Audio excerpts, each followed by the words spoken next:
Hi everyone, this is Adam Fisher, and in this video I'm just going to show you how to actually create frame-by-frame animation in Adobe Flash.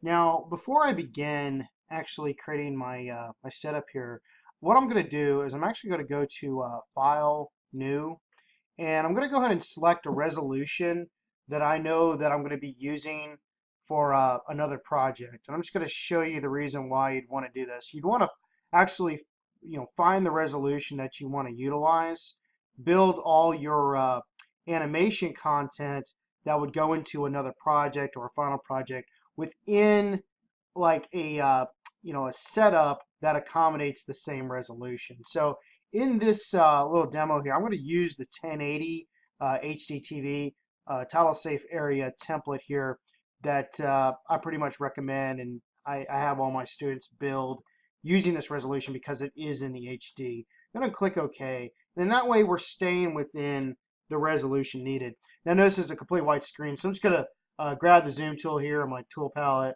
hold the Alt key on my keyboard, and then just left click and kind of zoom out a little bit so I can see all the content. All right, what I'm building in this frame by frame animation tutorial is I'm going to actually be doing a baseball pitch. What I did is I went online and I actually researched and found a baseball pitch sequence. So I'm going to go into File, import that in. So I'm going to go to File, Import. I'm going to import into the library. That's what I recommend doing. And then I'm just going to track it down. So here it is. It's called the baseball pitching motion. That's a really cool keyword that you can use when you're doing your research. It's wise if you're trying to find something that relates to what your character action is actually doing. It's wise to type in the actual theme that you're looking for, but type in that keyword motion and or sequence. Those really help kind of refine your search down, so you're looking for what you want. Here I'm going to bring in this baseball pitching motion. This is a JPEG file. Click Open, and then in the library, you notice it comes over, and it's simply right here. I'm just going to then on my content layer in this little template, I'm just going to click and drag and drop this onto the stage.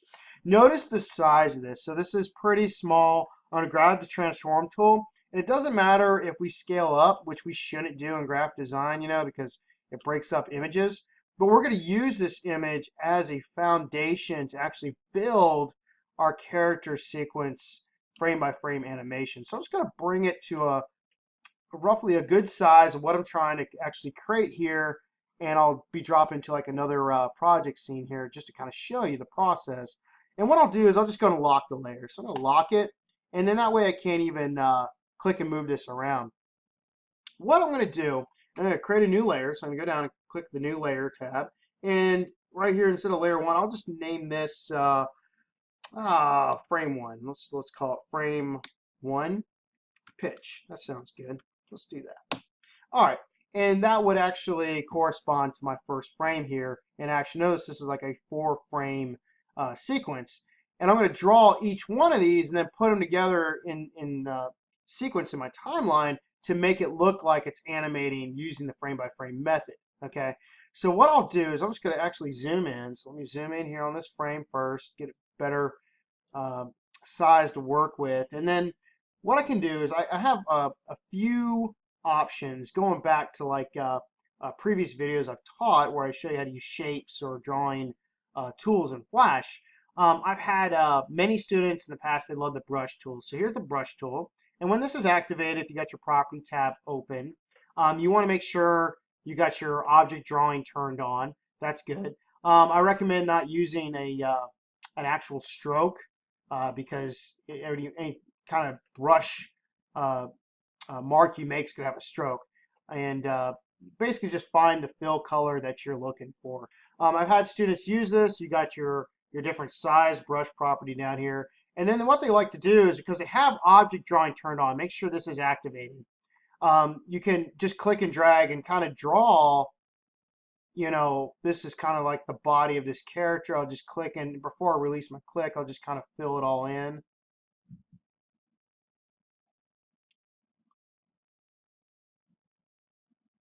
Okay, and once I release that click, you're noticing it has this bounding box. Well, that's pretty much, that's exactly what we want. I'm just going to take another brush stroke here, and I can just simply just click and draw here in a second. Let's say we want this part of this leg to come up. Let's say we want that as all like that leg motion. That's kind of cool.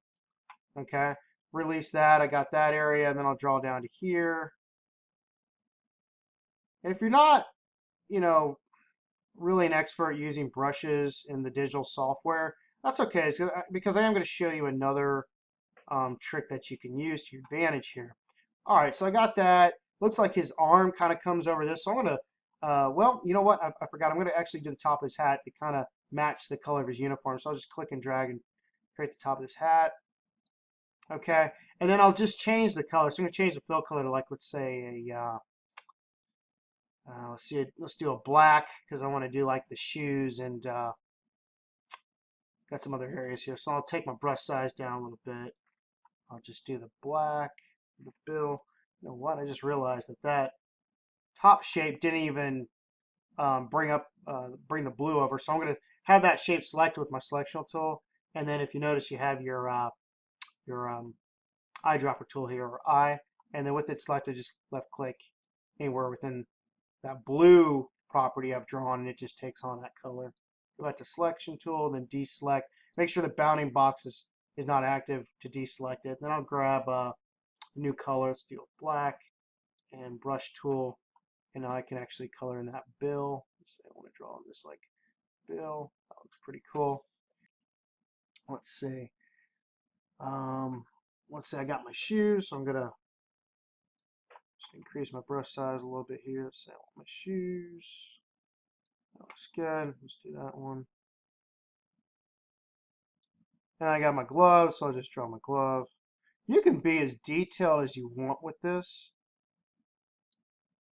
Let's take the brush size down a little bit. Yeah, let's do like these little two strings that come out of that glove there. And let's grab another color for like the face and the arm. So I'm going to grab a different fill color. You got to make sure that these things are deselected before you change fill colors. Make sure there's no bounding boxes activated here. Let's do a different fill. Let's do like this orange right here. That looks good. Brush tool. And then I'll just increase my brush size a little bit. I'll just kind of drop this in. So I got my arm, it comes down here like that. It's kind of cool. And we'll go right here. Okay. And then I got my first frame drawn. Now, again, you could be as detailed as you want with this, using the brush tool. Now, noticing as I drew this, I actually got some of these areas of my character in the wrong position. Like, I would actually want to put this color for this face behind the shirt and the hat. So I can go back to the selection tool and select that, right-click, and then I can go to Arrange and say Send it back, and it puts it behind it. So, and then now we've got the right overlay. Same thing with this arm. I'll select that arm, right-click, Arrange, Send it back, and it goes behind it. And this arm is actually in the front. That's how you do that. And again, make sure you're creating everything on that layer, not the content layer. Again, this layer here, I'm just using as the image and locking it down to draw all over. All right.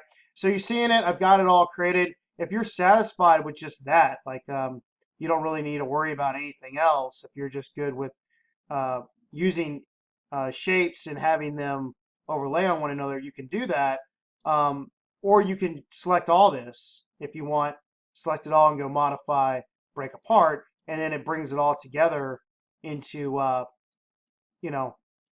one object, but each area now is a selectional region that you can change color, or hence select this foot, move it around, move it up, select and move it around, it crops it. So remember, it has those kind of crop features. But if you're happy with, let me undo here.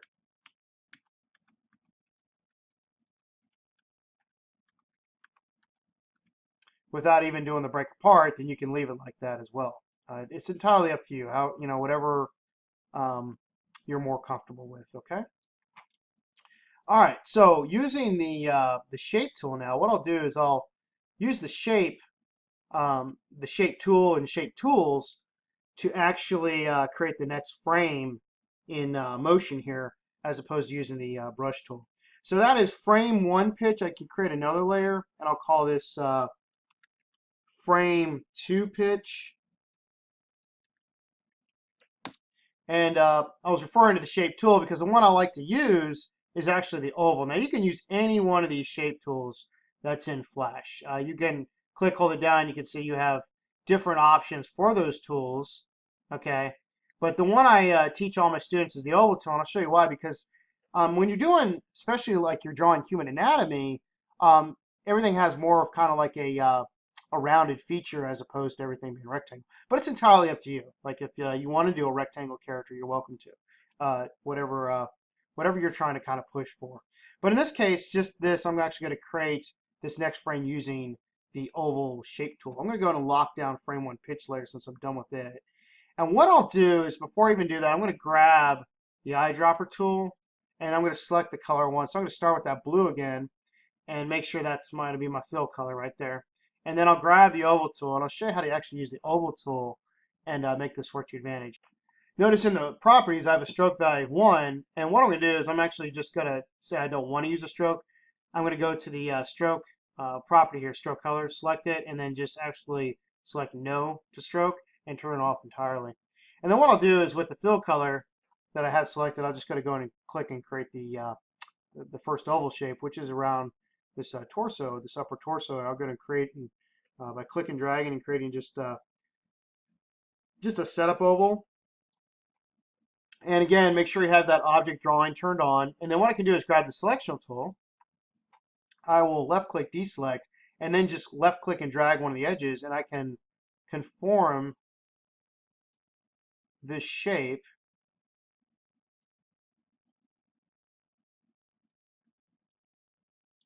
to meet the outline of this figure. I'll create another one, and let's say I want to do this leg here. I got that part created, so I'll just click and drag. And if it's not going the direction you want, remember you can use the transform tool. And then select it, left, kind of hover over one of the corners, left click and drag, and just kind of turn a little bit. Go back to selection tool, click outside deselect, and then click and drag one of those ends, or click, drag, and stretch it. Perfect. Create another one. Not going the direction I want, transform tool. Hover over one of the corners, left click and drag, turn it to the direction needed, go back to selection tool, make sure it's deselected without the object drawing box encompassing it here, and then just kind of hover over the edge, click and drag the edge, and you can just build it out how you need it. Let's say I've got this leg here.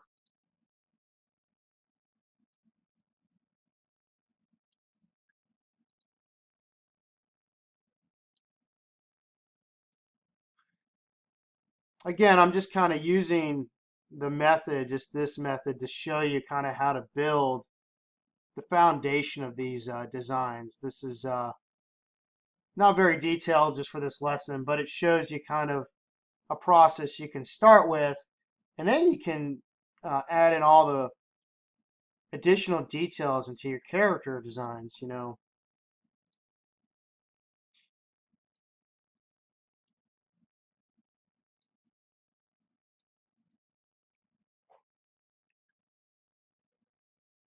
Looks good. Let me do the hat.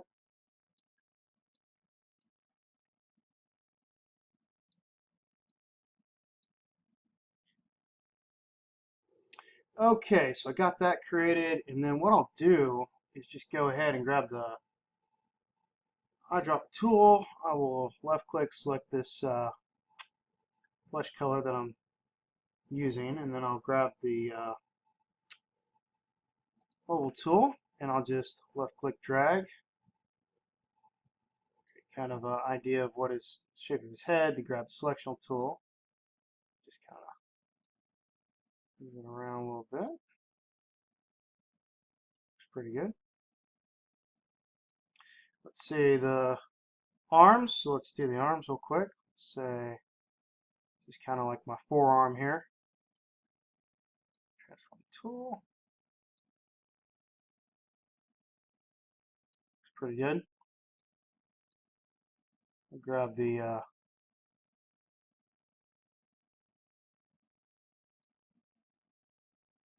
selection tool, create that. Let's say I want to do like a shape for like the hand, so I'll grab another oval.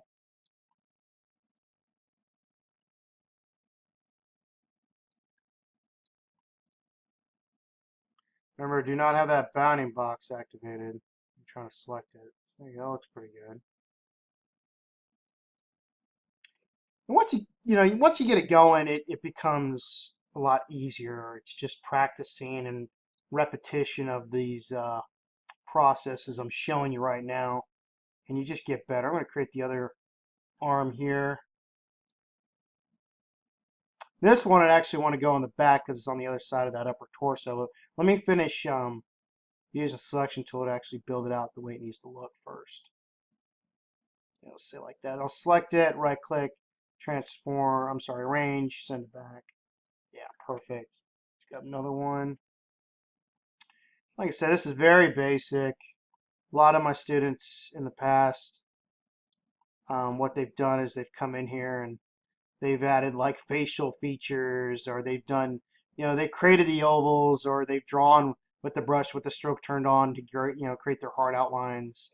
They've created like, if I was to look at this baseball jersey, I'd create stripes maybe, or like a pocket, a lot more details and stuff. You can be as detailed as you want with it. If you're more of just about like, hey, I like kind of the abstract style, that's totally fine. Animation and art is whatever it wants to be. Art is art. There's no right or wrong way to create it or how you want it to look. Just make sure it looks professional. It's got a little bit of a professional edge on there, Yeah, it looks pretty good. And here it looks like he's actually holding a ball. So what I'll do is just kind of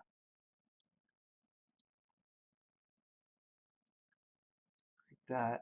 That looks good. And this will actually be the baseball. So we select it.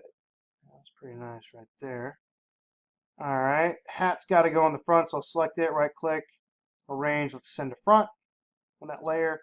Looks like it's kind of, there you go, it's lining up a little bit. Use the arrow keys to kind of move it around a little bit too, get it right. And then let's do the bill of the hat. So I'll just create another oval, change the fill color to a black here. Let's create this bill. Select, deselect, then click and drag the edge and get how you want it. That looks pretty cool. All right, and then I'll grab another oval. We'll create the shoe.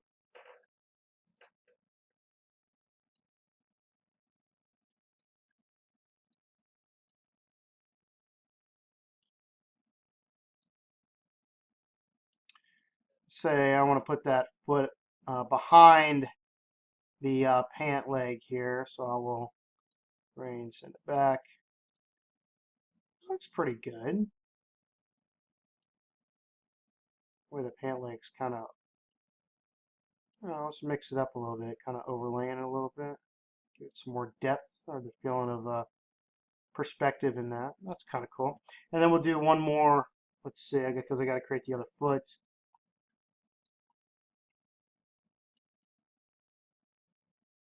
Perfect.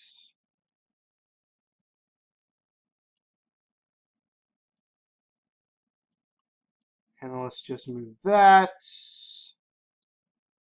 back, and we've got it. I'm going to create the baseball, so I'll just create, let's change the fill to white. Oval, hold shift, click and just left click and drag, get around baseball form here and just kind of drop it right on in. This will be my baseball because it's inside the mitt here in this frame and it's outside frame there. Oh, and you know what? I realized this hand would actually be the glove, not skin flesh. So I would change that to black because he's coming that way. He's got the baseball out of the glove.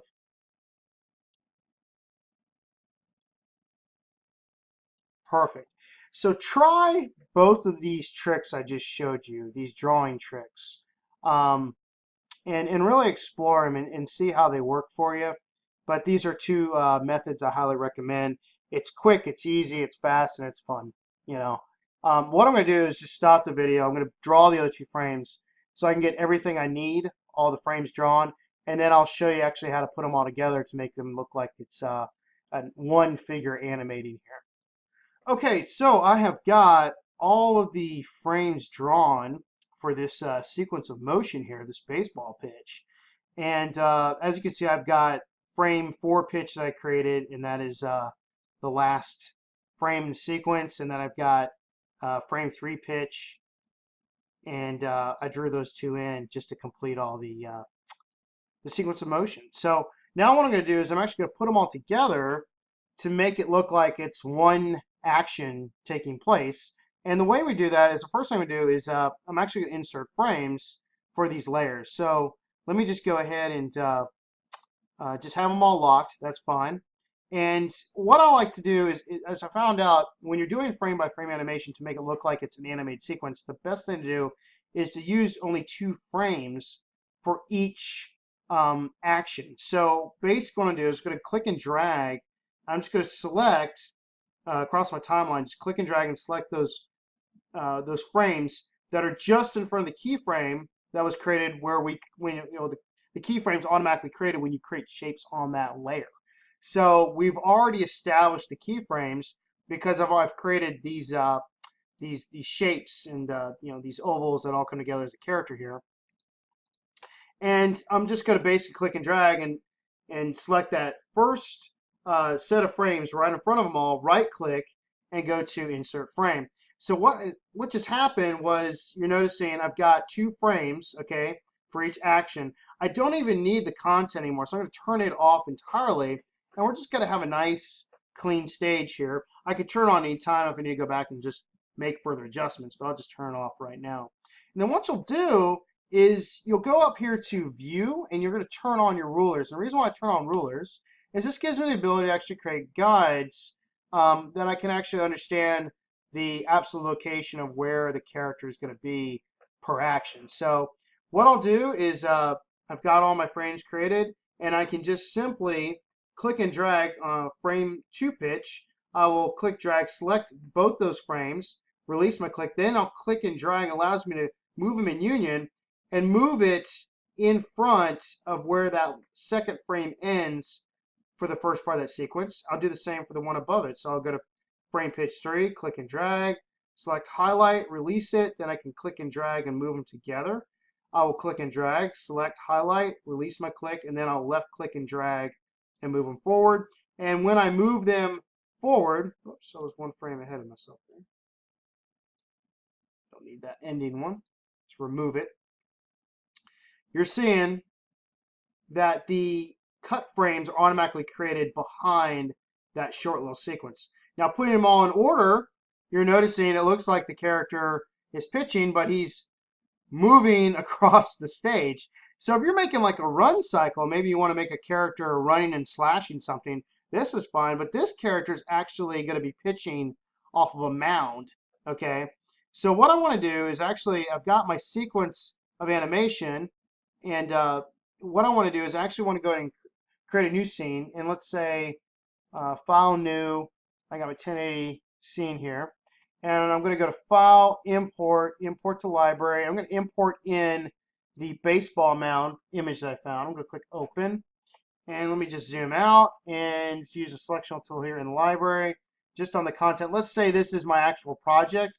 I'm going to bring that baseball mound in, and I want to put this character actually on the mound, so I will take it. Let me go to transform scale to accommodate the size.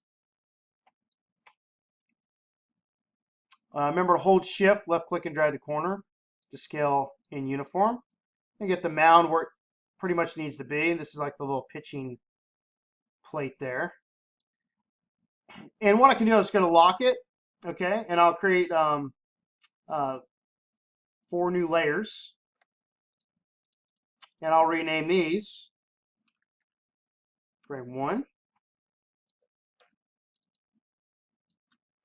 frame 2, frame 3, frame 4. Okay? And let's say this is actually my scene, my project itself right here. So I have this baseball pitch. I'm going to file and just save this FLA file, and I can bring these over into any project anytime. So I can build the setup and the animation template here, and just what I'm going to simply do is I'm going to click, drag, and highlight all the frames I want in my other project. Let's say this is my main project where I'm building a either storybook animation or maybe the animated just multiple shots all together. And what I'll do is just click and drag and highlight all these, release my clicks so they're all yellow, right click, and I'm going to go to what's called copy frames. And then back in my main project, let's say this is my actual scene, I'll just left click, drag, select that area, right click, I'm going to select paste frames. And now we got it. Okay, and as you can see, all the frames are ending at the same distance, same frame. So what I'll do is just left click, starting at that end marker, left click and drag, and select the frames I really don't need for frame 1, right click and say cut frames. I'll do the same up here. That maintains the distance of the animation.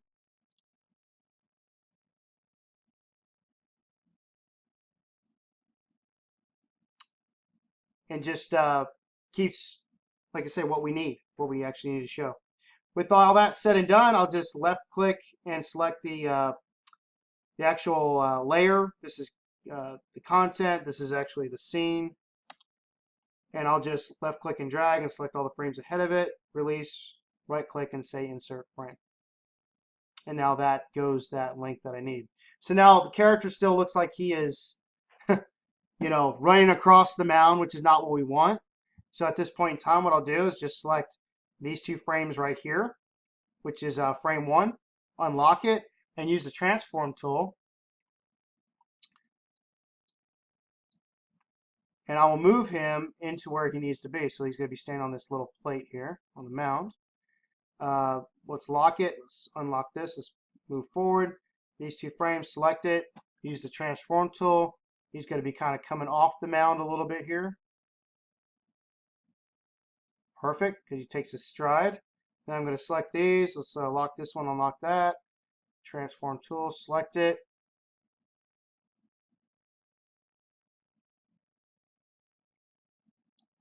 And then lock it, unlock this, these frames. And let's say like something kind of like this. This looks pretty good. Well, his foot's a little bit more forward, so. What I can do at this point in time too, which is a really neat trick, is I'll go to view and just turn rulers on. And with the rulers turned on, I can click and drag and create guides, so I know exactly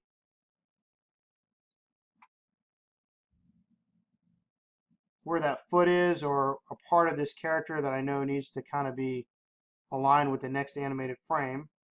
You see it looks like the foot's coming back. That's not what I want, so I'll select these frames, and I know exactly where that foot needs to be. Helps you kind of create markers. And now my animation is complete for this shot. This character is throwing the baseball, and that's it. If you wanted to create the first shot of your animated sequence or your whole animation story, that is how you can do it using frame by frame animation. Pretty cool. If I wanted to actually place in the next shot, let's say the next shot actually entails the batter swinging, okay? Because out of this pitch, he's pitching, and then the batter would be in the next shot swinging at the ball with the catcher behind home plate. What I could do here is in the same scene, I could go to File, import to library, and if you're noticing, I've got a home plate image. Click Open, and I could create another layer. I could create a new layer, name this one Scene 2. You just double click it, open it up, type in what you want, name it with the keyboard, just type in and hit enter, lock it in. Let's lock this one in. In Scene 2, I can select that layer. Let's bring the baseball home plate onto that layer. We don't want it hovering over our Scene 1, so I just click and drag, select, highlight, right click, and go to Insert Frame. And then I can say from frame 9 and so forth is where I want it to start. So I'll select frame 9, right click, insert keyframe, then left click and drag all frames prior, right click and say cut these frames. And now home plate starts here.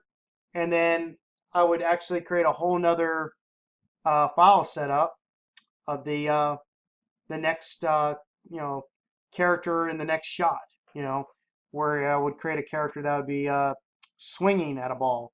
So if I was to do so, I would create a whole new template. And as you can see, just for this little video lesson, go to File, Import to Library, bring this over. You're noticing I've got a sequence of a character swinging. I would repeat the process as it applies to what I just showed you with the pitching. I create each frame on its own layer, save this, delete my original illustration here of all the steps, and then I could bring this into here, how many frames I had. I could increase the length of this, place them all in order, same as this, and I could have the character swinging at home plate. And that is how you build an animated story of sequences, but using the frame by frame animation building and process. In the end, it really works to your advantage. I highly recommend utilizing these drawing tools I showed you, using the brush or the shapes, the oval tool, and then piecing together multiple scenes to carry out a whole animated story. Keep in mind that you can go to my LinkedIn page at linkedin.com if you would like to link up with me and have me as a resource and a reference in your list of contacts. You can send me a message at my LinkedIn, and that will reach out to my Yahoo email, hence my Gmail accounts, and I can always be there to help you. Thank you for watching, and look forward to working with you.